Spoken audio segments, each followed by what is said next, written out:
Hi friends, in the last video we covered what is method signature, who is going to use method signature, and important point related to method signature. Okay, well, so now the next concept, major concept, very important for the interview room, very important for day-to-day coding, overloading. What is the concept, sir? What is the concept? Overloading we require to discuss in detail, right? Can you please observe, when we say that two methods are said to be overloaded. Sir, these two methods are called overloaded. When we say these two methods are said to be overloaded, sir, very simple. Have you observed, right? Here I have M1 method is there. M1 method is there. Sir, what is the argument? Is argument type? Argument is M1 of int. I have another method is there. What is the argument type? Long. Can you please observe these two things? Sir, method names are same. Method names are same, but argument types are different. Method names are same, but argument types are different. So, when we say that two methods are said to be overloaded, if and only if both the methods having same name but different argument types. Okay, remember this one. Same name but different argument types. Okay, what about return type? What about modifier? What about throws keyword? All that nonsense we are not required to worry. Of course, in detail we will discuss. So just at very top level, you people should be aware. When we say that two methods are said to be overloaded, if both methods having same name but different argument types. Okay, well. So now, do you know in C language, C language is a method of overloading concept is available or not available?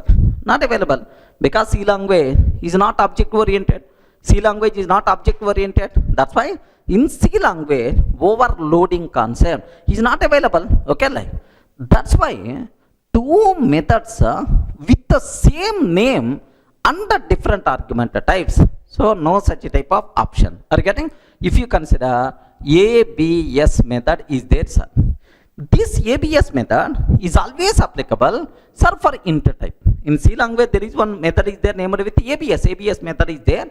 It is always applicable for int type. Sir, I want to find for long value, absolute value. For long type I want. So if the argument are changing, if the argument is changing, compulsory method name must be changed. Are you getting? Because two methods with the same name, different argument types is not allowed in C language. Not allowed in C, because overloading concept is not there. If there is a change in the argument type, compulsory we should go for new method. That's why what is the for long type, sir, which is the absolute method we require to use? LABS. Are you getting? Similarly, if the argument is float type, if the argument is float type, the method name is FABS. Are you getting? So how many ABS methods are there? For ABS default for int type, for long data type LABS, for float data type FABS, like that. Multiple ABS methods are available, because two methods with the same name but different argument types are not allowed. Then how many method names we have to remember? Yes, obviously for every type separate method name we have to remember. Complexity by default is going to be increased. Programming complexity is going to be increased, right? Remember. But in Java, are you getting? But in Java, we are not having any such type of complexity, sir. Because in Java, you can take same ABS method for int type, same ABS method for long type, same ABS method for float type also. Because in Java, we can take same name, multiple methods with the same name with the different argument types is allowed, which is nothing but method of overloading. Regarding this concept is nothing but what? Method overloading. Okay. So having method overloading concept in Java reduces complexity, because for every time we are not required to remember separate method, single method name we can use for any type of argument. Such a type of more flexibility you people can expect in Java, right? Are you able to understand? So really having overloading concept, is it advantage feature in Java or not? Yes, but in C language, do you know, if there is a change in the argument type, compulsory we should go for new method. Unnecessary complexity of programming is going to be increases. Clear? Now up to this you people should aware only 2 points, right? When we say that two methods are said to be overloaded, both methods having same name but different argument types is called overloaded methods. Next, what is the biggest advantage of overloading? More flexibility to the programmer. We can use the same method name, even argument types are different, no problem at all. Complexity of programming is going to be reduced. Clear, right? Sir, I hope it's very clear for you what is when we say that two methods are said to be overloaded. Let me go for a small program so that you people can get much clarity. Observe that carefully, sir. I'm taking a class test. Have a look once, class test. And here public void M1 method I'm taking, sir. Observe, method name and argument types. Very important, more concentration must be required. Sir, here system.out.println, no arg method. Regarding SOPR, no arg method. Similarly, public void M1 of int I. Public void M1 of int I. System.out.println int arg method. Regarding int arg method, right? Sir, now public void M1 method, public void M1 method of double D, sir. Double D system.out.println double arg method. Regarding double arg method, like this, right? Can you please confirm how many methods are available? Sir, M1 without any argument. M1 with the int type as the argument. M1 with the double type as the argument. Regarding total how many methods are there? 3 methods are there. Have you observed for all the 3 methods, method name is the same, M1. But the argument types are different. Here no argument, here int argument, here double argument. Can I use the word? All these things are by default considered as overloaded methods or not? Please confirm. All these methods are by default considered as overloaded methods or not? Yes, obviously these methods are said to be overloaded methods. Okay, well. Sir, now the important conclusion. Okay, what the meaning of overloaded? Well, how the method resolution by default will be there, sir. Now let me write the main method in this class. Public static void main string array args. Observe very carefully, sir. Continuation, main method I'm writing. Now tester t is equal to new tester. Tester t is equal to new tester. Sir, now onwards orientation you require to habitize a new orientation, right? T is what type? Tester type. Reference type is the tester type.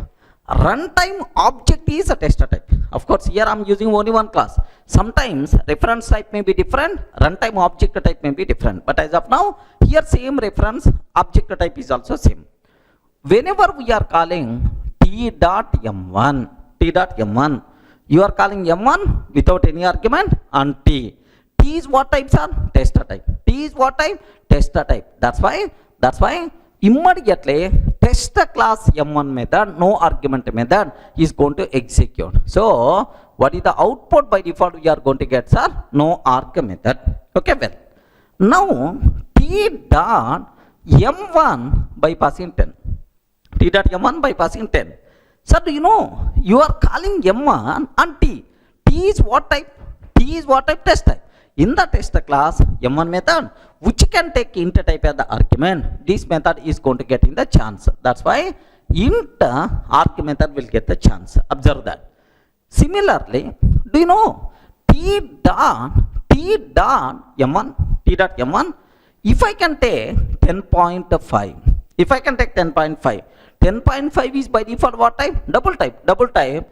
Now, do you know m1 method which can take double as the argument? Now the corresponding method will get the chance.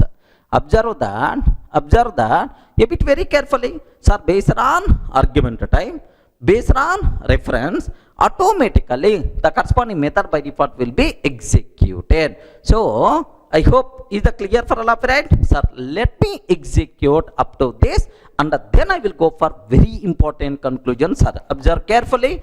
Here I have a look once.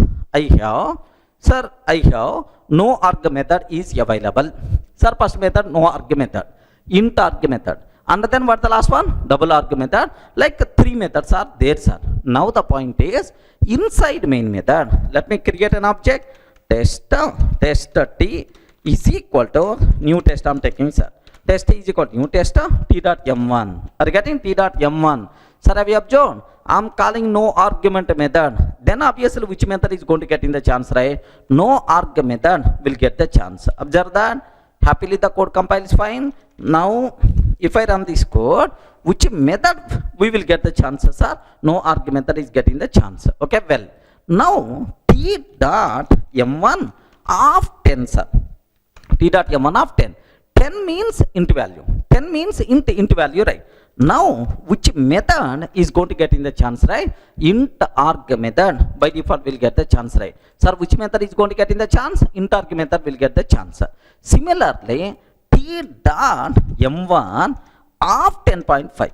T dot m1 of 10.5. Sir, obviously double argument method will get the chance. The code compiles fine. What is that answer we are going to get? Double arg method we are going to get in the chance. So please make sure you people should be aware how to declare overloaded methods. Next, how you can call overloaded methods. It is a very clear, right? But from this example, one very important point we have to conclude, sir. In overloading, observe, t is what type? Please respond. Sir, you are calling m1 and t. T is what type? Test type. Runtime object is what type? Runtime object is what type? Test type. In overloading, method resolution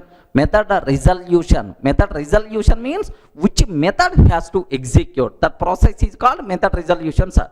In overloading, method resolution always takes care by compiler. Regarding who is the responsible, sir? In overloading, method resolution is always takes care by compiler based on reference type. Remember this one. But anyway, here reference type, runtime object type is the same. That's why you may not get much clarity from this example. But while next examples going on, somewhere definitely you people are going to get much clarity about this one, sir.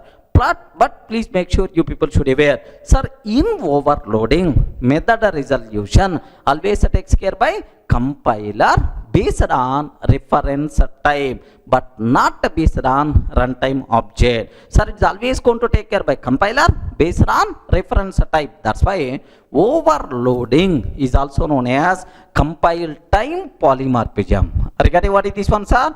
Overloading is also known as compile time polymorphism. Compile time polymorphism or static polymorphism. Static polymorphism or early binding. Early binding. These are various other words for overloading. Regarding in overloading, method resolution is always takes care by compiler based on reference type. Regarding compiler based on reference type. That's why, so overloading is also known as compile time polymorphism or static polymorphism or early binding. Remember this one. here runtime object is the dummy and JVM is not responsible for method resolution, compiler is responsible. But from this example, you are not going to get much clarity, but while examples going on, you people can get much clarity up to this. Are you able to get right? About this point I will explain in detail in the next coming example. Somewhere you will get much clarity, believe me sir. That's all.